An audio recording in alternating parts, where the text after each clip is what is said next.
versículo 6. De manera que teniendo diferentes dones, él está hablando acerca de los diferentes dones. Usted tiene un don, yo tengo otro. Tenemos dones diferentes. Nadie tiene todos los dones. Todos tenemos por lo menos un don. Usted es un hijo dotado. Un don espiritual no es un talento natural, pues un don es una habilidad sobrenatural. Puede ir entrelazado con un talento natural, pero va más allá. No es natural, es sobrenatural. Es un don de gracia. La palabra griega para gracia es charis. Por ello lo llamamos un don carismático.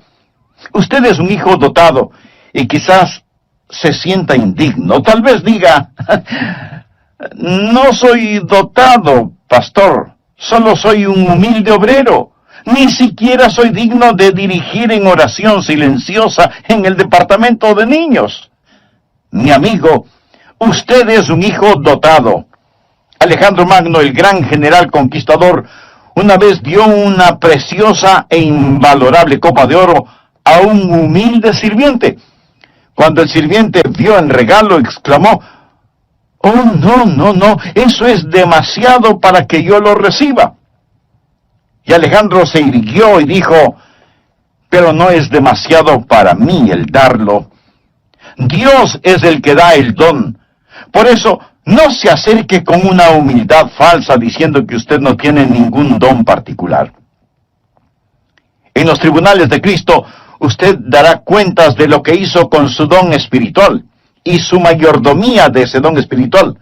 Así que usted necesita descubrir su don espiritual y hoy vamos a estar hablando acerca de cómo descubrir su don. Veamos en primer lugar la presentación de sacrificio. Todo empieza con la presentación de un sacrificio. Por favor, mire Romanos 12, versículo 1. Así que, hermanos, os ruego por las misericordias de Dios, que presentéis vuestros cuerpos en sacrificio vivo, santo, agradable a Dios, que es vuestro culto racional. Subraye las palabras presentéis y sacrificio, y entonces entenderá por qué hablo de la presentación de un sacrificio. Pablo escribió bajo la inspiración divina y empieza diciendo, os ruego. Usted sabe lo que significa rogarle a alguien. Significa suplicarle. Y puesto que Pablo escribió por Dios mismo, casi es como si Dios estuviera de rodillas delante de nosotros, rogándonos. Esta es la oración de Dios hacia nosotros. Cuando oramos a Dios y le decimos, Señor, te ruego, Señor, por favor. Bien, si no oímos la oración de Dios hacia nosotros, ¿por qué Dios debe oír nuestra oración a Él? Nuestro Señor está diciendo, os ruego que presentéis vuestros cuerpos en sacrificio vivo. ¿Por qué? En base a las misericordias de Dios. Él es bueno siempre, ¿verdad? Oh, gracias a Dios por sus misericordias. Cuando éramos rebeldes y estábamos bajo maldición e íbamos rumbo al infierno, cuando estábamos en oscuridad y no entendíamos, Él por su misericordia nos buscó, nos salvó, nos guarda, nos satisface, somos suyos, nos compró con su sangre. Escúcheme cuidadosamente. La consagración no es dar a Dios algo. La consagración es quitar sus manos de lo que ya le pertenece a Dios. Usted no es su dueño, usted sencillamente quita sus manos de éste. Usted no puede decir, es mi vida, no lo es. Usted no es su dueño. Fue comprado con un precio y debemos ser un sacrificio vivo. ¿Qué significa que debemos ser un sacrificio vivo? Permítame decirle lo que significa. En primer lugar, va a ser diferente a cualquier sacrificio animal del Antiguo Testamento, porque ningún sacrificio animal fue voluntario. Usted se ofrece, se presenta. ¿Lo ha hecho alguna vez?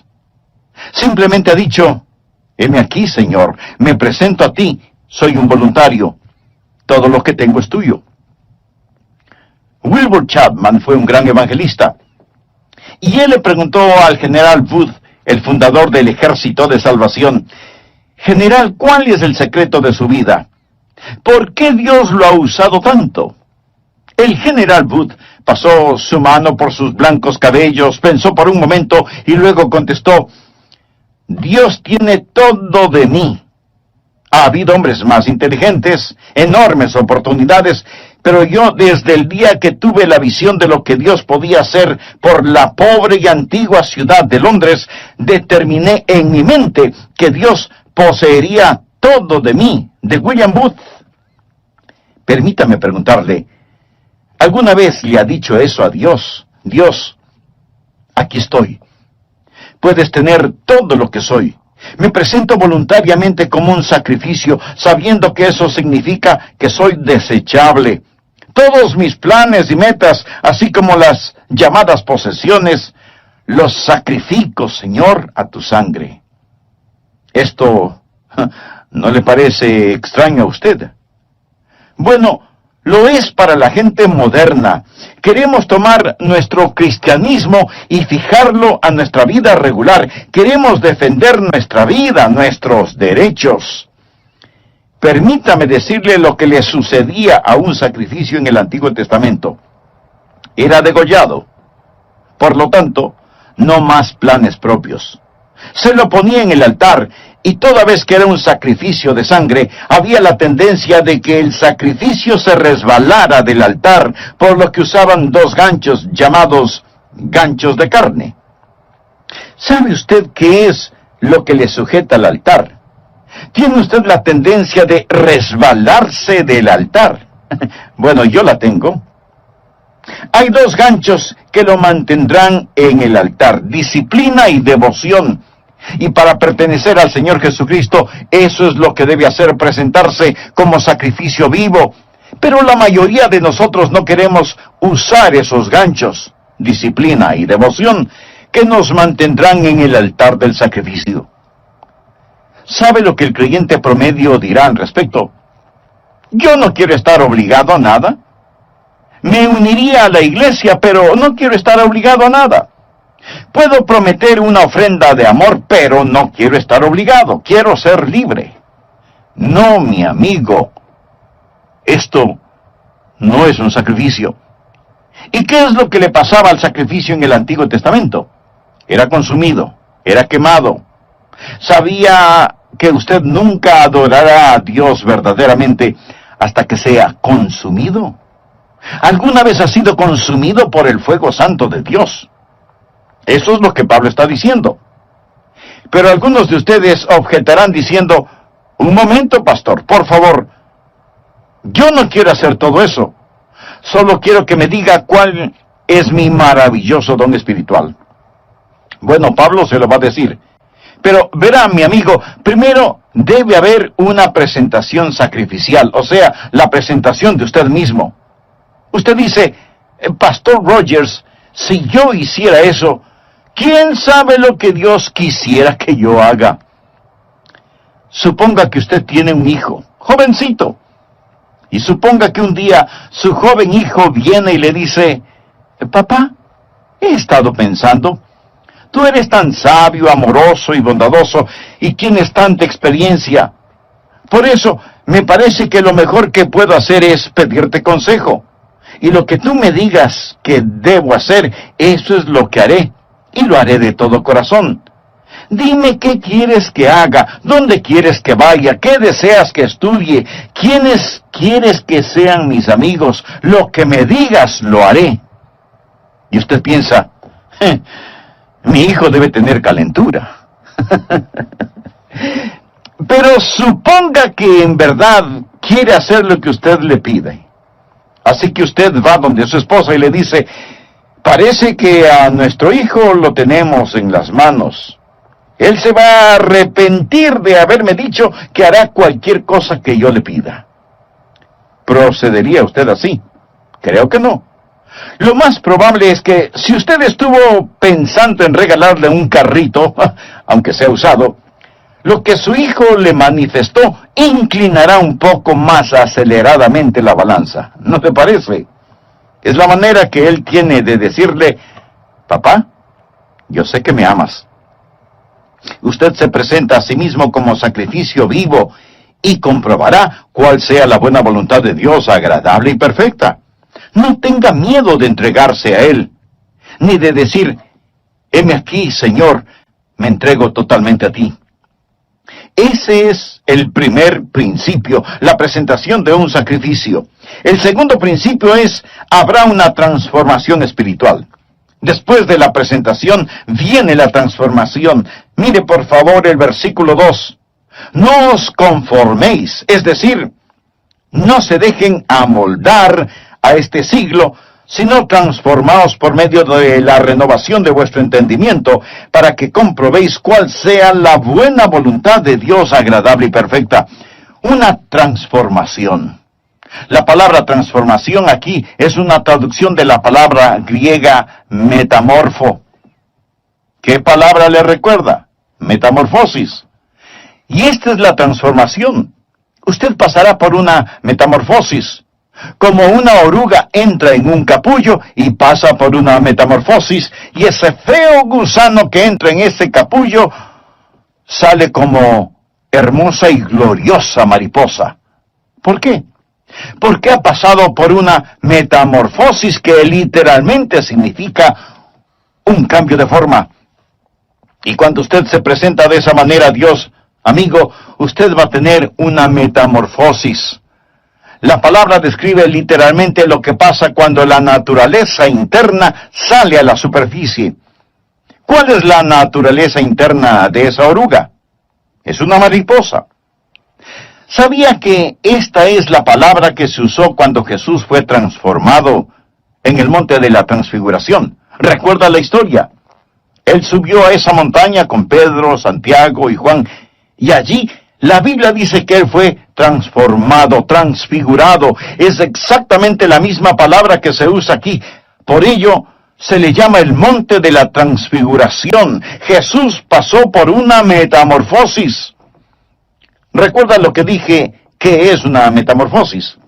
Es cuando la naturaleza interna sale a la superficie. ¿Cuál es la naturaleza interna de Jesús? Gloria. Cuando Él pasó la metamorfosis, su gloria salió a la superficie. Su rostro resplandecía como el sol de mediodía. Su vestidura era blanca como la nieve. El fulgor del Señor Jesucristo estaba allí siempre, pero lo que estaba en la naturaleza interna pasó por una metamorfosis. Y la naturaleza interna salió a la superficie como la naturaleza interna de una oruga, una mariposa. La naturaleza interna de Jesús es gloria. Una pregunta. ¿Cuál es su naturaleza interna si es salvo? Jesús. Jesús. Él es su naturaleza interna. Y cuando usted se presenta a Él como un sacrificio vivo, una transformación espiritual toma lugar. El Jesús que es residente en usted se convierte en el Jesús presidente en usted. El Jesús escondido en usted es el Jesús revelado en usted. Y hay un cambio divino y usted no es moldeado por este mundo. Y este mundo que camuflaría, borraría y escondería su naturaleza interna, esos grilletes se rompen.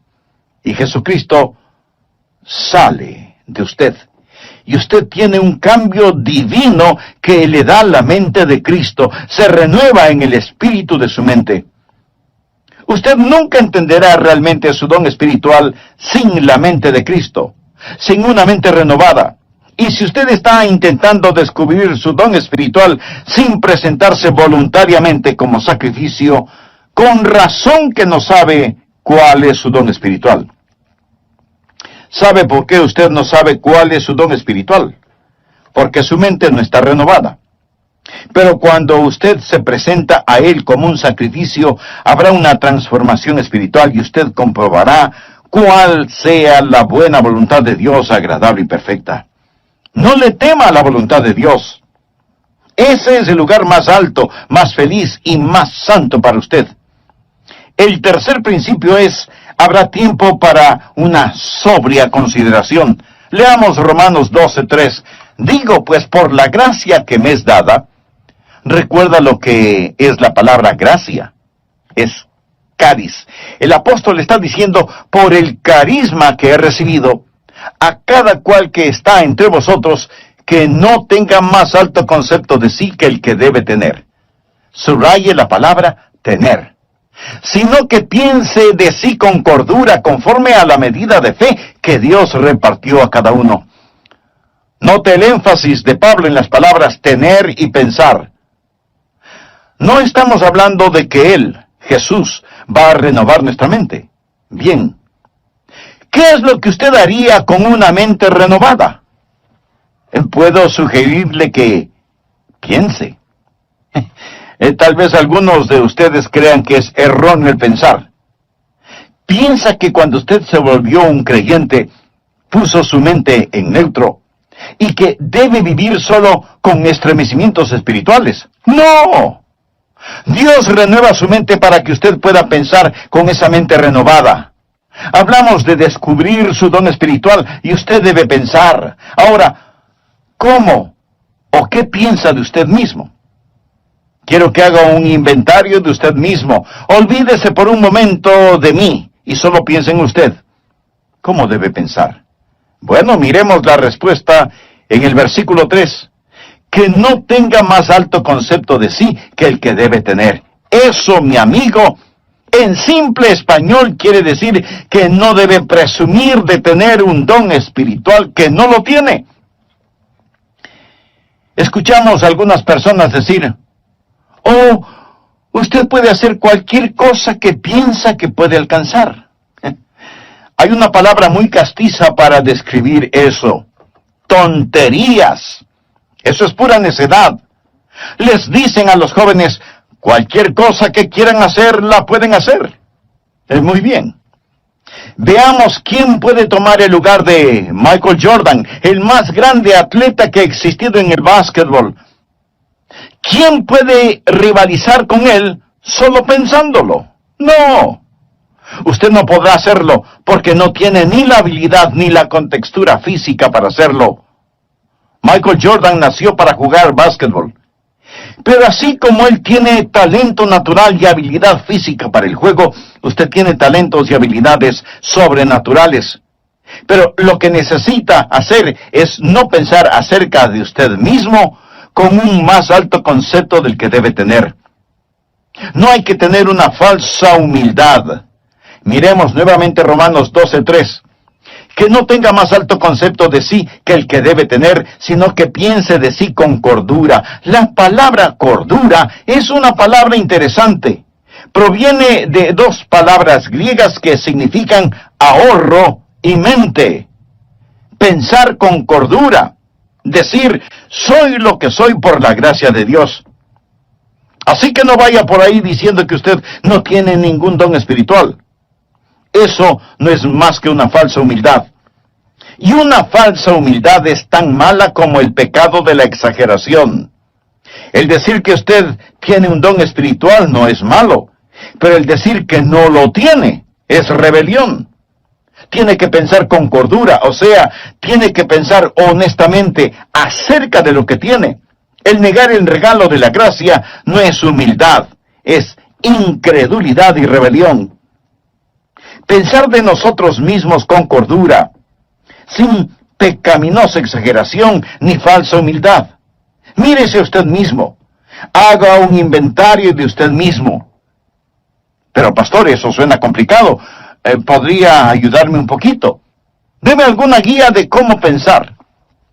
Bien, en el próximo programa de esta serie le daré a conocer varios principios que le ayudarán mucho en este asunto de descubrir su don o dones espirituales.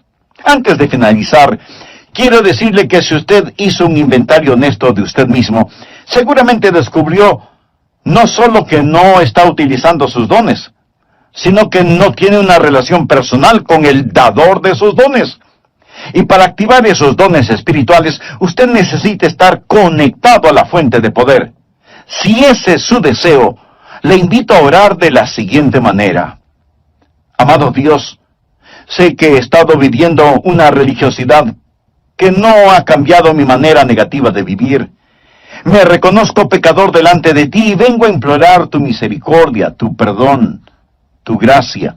Señor Jesús, gracias por pagar la deuda de mi pecado con tu propia vida en la cruz del Calvario. Gracias por amarme de tal manera. Esta es mi iluminación. Verá, el Santo Espíritu de Dios que está en usted iluminará su mente. Esta es la parte mística de este asunto. Quiero decir, no hay una fórmula matemática. El Espíritu Santo de Dios empezará a hablar a su corazón. Así lo hizo cuando me llamó para que predicara su palabra. Ese es el ministerio de iluminación. Segundo, el principio del gozo. Cuando usted siente que el Espíritu de Dios lo mueve a que haga algo, eso es iluminación, y usted lo hace, va a sentir gozo. De paso le diré que sea que lo note o no en mi voz, yo siento gozo en hacer lo que estoy haciendo este momento, predicar la palabra de Dios. Siento mucho gozo predicando, y usted tiene que preguntarse a usted mismo, ¿qué es lo que en realidad me gozo en hacerlo? ¿Ha escuchado el relato de la escuela para animales? El caso es que los animales tenían una escuela en donde se les enseñaba a correr, a trepar, a volar y a nadar.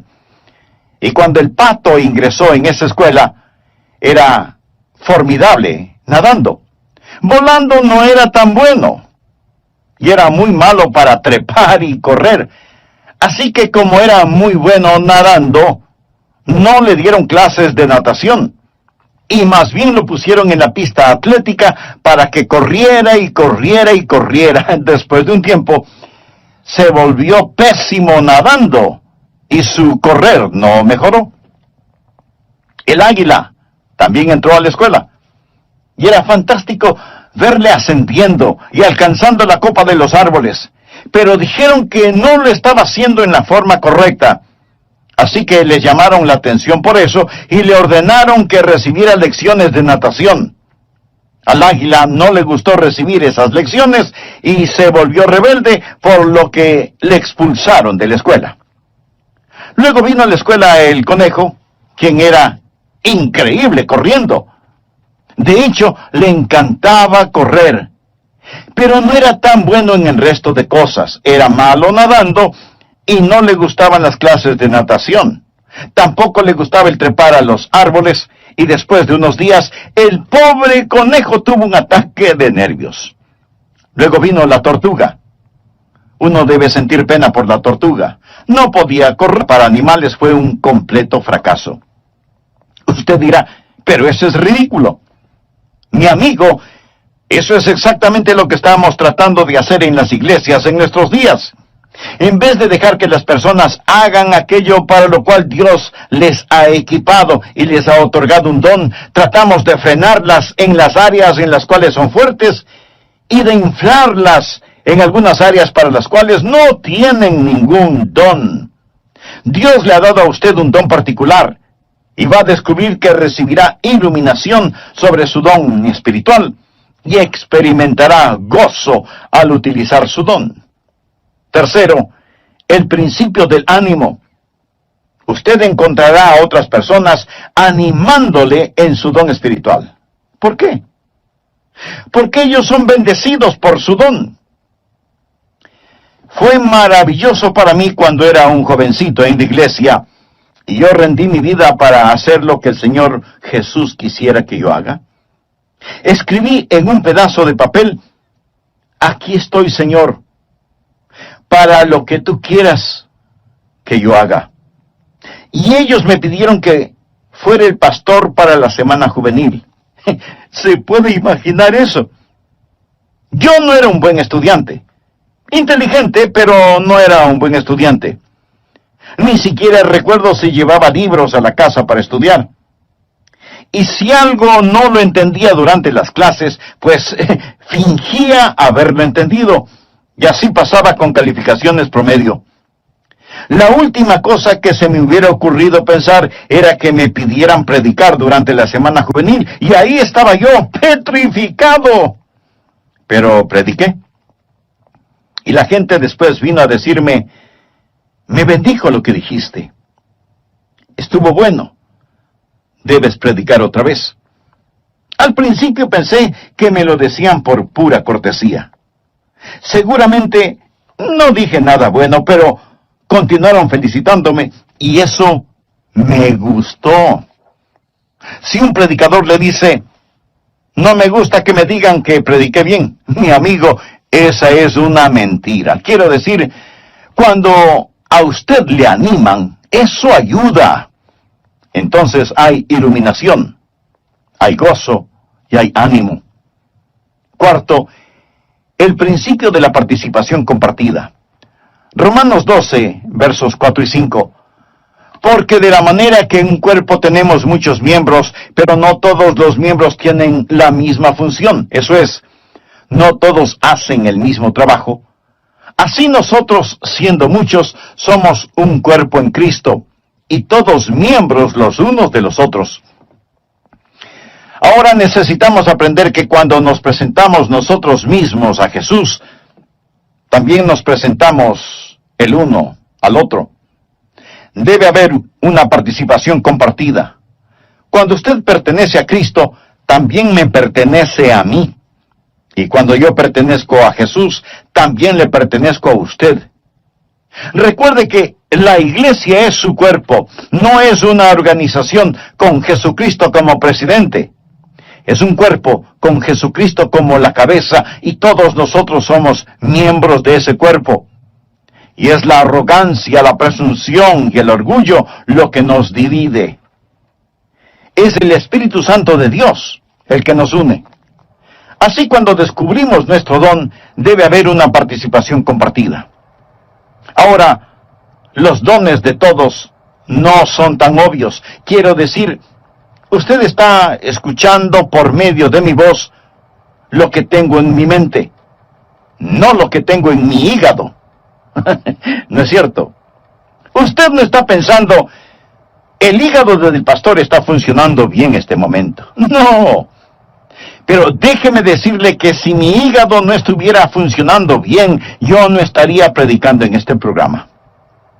Verá, en cada iglesia cristiana evangélica hay miembros que hacen distintos trabajos, personas a las cuales ni siquiera las vemos, pero ellas tienen una participación compartida. Y cada don ha sido dado para perfeccionar el cuerpo de Cristo.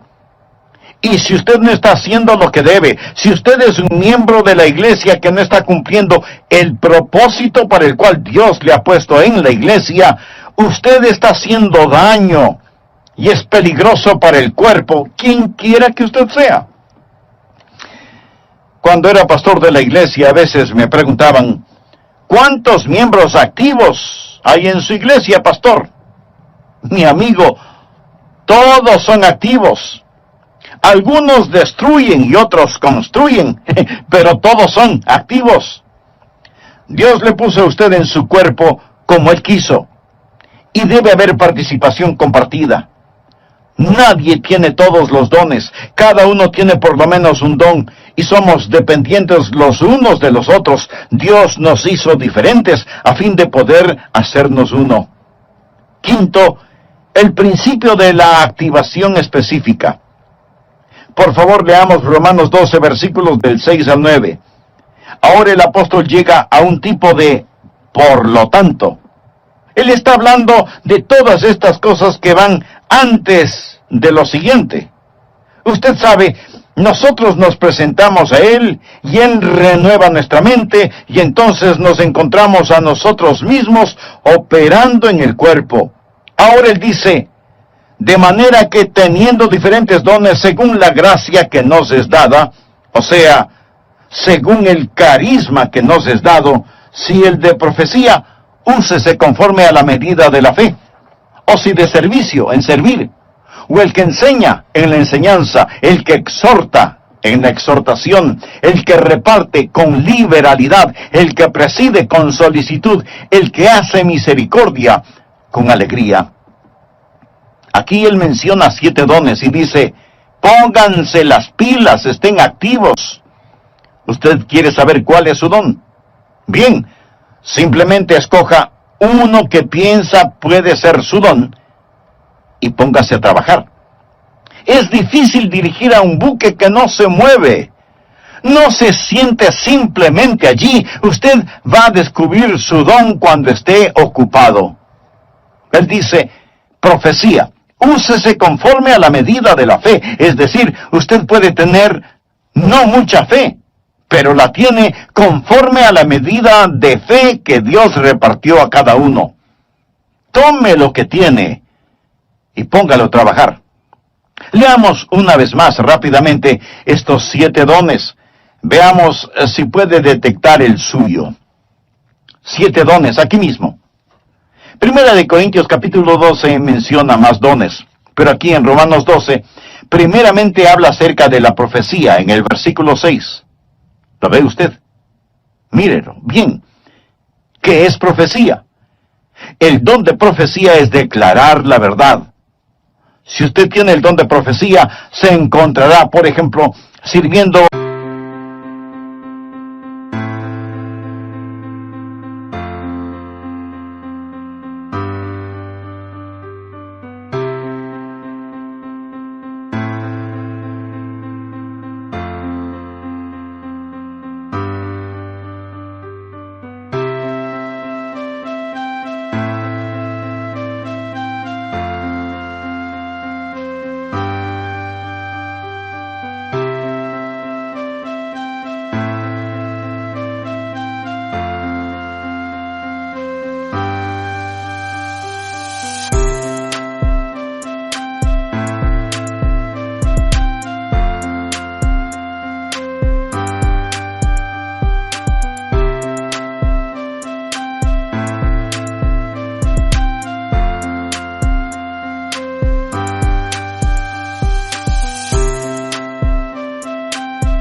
en el ministerio de las prisiones, trabajo misionero. Se verá quizás enseñando una clase, pero usted se va a encontrar enseñando. Usted va a tener un deseo de poner persona dominical, es el aula. El programa de actividades es el laboratorio donde pone la enseñanza en práctica. Y qué cosa tan maravillosa es cuando cada uno cumple con su don de servicio. Y luego menciona el don de enseñar. Mire el versículo 7. Si usted tiene este don, deseará clarificar la verdad. Es decir, usted tendrá un deseo de investigar las cosas y validar la verdad que es presentada. Y tendrá una mente interrogatoria y será usado en la escuela dominical y será usado en las organizaciones misioneras, en estudios bíblicos en los hogares, escuelas vacacionales y así por el estilo. Y después menciona la exhortación en el versículo 8. ¿Qué es exhortación? Es el deseo de estimular a las personas en su fe, para exhortarlas a amar mejor a Jesús. Y si usted tiene ese don, va a disfrutar la consejería personal. Usted quizás va a estar en el ministerio de música, o quizás en visitación, buscando a los que están perdidos o descarriados, ganando almas. El ministerio de motivación. Eso es exhortación. Y luego menciona repartir o dar. A todos se nos manda dar, pero algunas personas tienen el don de dar. ¿Y qué es eso? Es la motivación de encomendar a otros los recursos personales para que la obra de Dios pueda continuar. Sabe tomar decisiones buenas para satisfacer necesidades inmediatas. Usted tiene cuidado al dar, pero está deseoso de dar y tiene la habilidad de acumular y dispersar los recursos. Y hay personas en nuestras iglesias que tienen el don de dar. Y doy gracias a Dios por eso. Y continúa en el versículo 8 con presidir. Quizá ese sea su don. Es el de motivar, no el de mandar.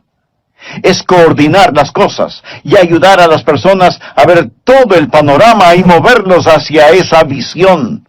Coordinar las actividades de otros para una meta común, para la gloria de Dios. Y ese es el don de presidir, dirigir, ponerse de pie ante otros.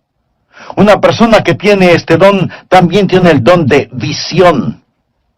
Él ve hacia donde debemos ir y empieza a llevar y a motivar a las personas hacia eso. Luego tenemos el don de misericordia. Quizá ese sea su don. ¿O cuán necesario es ese don? Mire el versículo 8. ¿Cuál es el don de misericordia? Usted se identifica con las personas y consuela a los que están en dolor. Ahora llegamos a la última cosa. Después de haber una actividad donde usted realmente se ha ocupado, va a darse cuenta que todo empezará a calzar. Por favor, regresemos al versículo 2. No os conforméis a este siglo, sino transformaos por medio de la renovación de vuestro entendimiento, para que comprobéis cuál sea la buena voluntad de Dios, agradable y perfecta. Habrá la confirmación evidente. Usted comprobará cuál sea la voluntad de Dios, agradable y perfecta. Lo comprobará en su propio corazón. Tendrá esa confirmación y usted dirá, ese es mi don espiritual. Y una vez que usted llegue, primero, acéptese a sí mismo. Segundo, empiece a ser usted mismo. Tercero, comience a entregarse. Y cuando usted se acepte, sea usted mismo y se dé a sí mismo amigo, entonces será bendecido, Dios se glorifica y la iglesia se fortalece. ¿Qué pasaría, amigo, si los creyentes en las iglesias cristianas, es decir, todos nosotros, dejáramos de ser calentadores de bancas? Porque muchos lo son, calentadores de bancas. ¿Qué pasaría si usted se presenta como sacrificio vivo y tuviera una transformación espiritual? Y luego hace una consideración solemne. Señor, ¿qué quieres que yo haga? ¿Sabe cuál es el problema con muchos de nosotros? Los ganchos de carne. No queremos estar atados. Usted dice, bueno, deje que otro lo haga. Cuando estuve en Londres fui a ver las joyas de la corona. Le dije al guardia, deseo ver el diamante de Curano, porque había leído de este, así que vi el diamante de Curano. Este diamante es de 186 quilates. Señoras, esa sí que es una piedra preciosa. Y en ese tiempo ellos dijeron que costaba la mitad de todos los gastos diarios del mundo. Esto fue antes de que fuese cortado y se lo diera forma. Está en las joyas de la corona. Le fue dado a la reina Victoria por un príncipe de Punjab, un jovencito que lo tenía en su posesión. Él se lo dio a la reina de Inglaterra. Después, este príncipe de Punjab se convirtió en un hombre. Él fue a la torre donde guardan las joyas y dijo, quiero ver el diamante. En ese entonces él era ya un hombre. Lo había regalado cuando era un niño. Ellos se preguntaron, ¿qué querrá? ¿Querrá que se lo devuelvan? ¿Va a pedir que se lo regresen? Y sacaron ese diamante porque él fue el que lo obsequió. Él dijo, podrían ponerlo en mis manos.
Y ellos pensaron, oh no, pero lo pusieron en sus manos. Y entonces él se volvió y dijo a la reina que estaba allí, cuando era un niño le di esto, pero tenía la mente de un niño. No entendía completamente todo lo que estaba haciendo. Ahora como un hombre, entendiendo más el valor total de este diamante, una vez más quiero regalárselo. Cuando oí eso, dije, Señor, tú sabes, cuando era un niño, di mi corazón a Jesús. Y ahora soy un hombre. Yo no entendía todo lo que estaba haciendo, mas fue de corazón. Pero una vez más, quiero darte mi vida. ¿No se siente así a veces? Señor, por tus misericordias, me presento como un sacrificio vivo. Y cuando lo hace, ese es el primer paso para descubrir su don espiritual. Quiero que lo haga. Estará tan feliz de haberlo hecho. Hay otros de ustedes que no son salvos. Usted no puede presentarse hasta que no se presente como un pecador que necesita ser salvo y diga, Señor Jesús, tú moriste para salvarme y prometes salvarme. Me entrego a ti y sálvame. Hemos estado hablando de cómo descubrir su don espiritual, pero a lo mejor hay otro descubrimiento que usted necesita hacer, y es el recibir la vida eterna.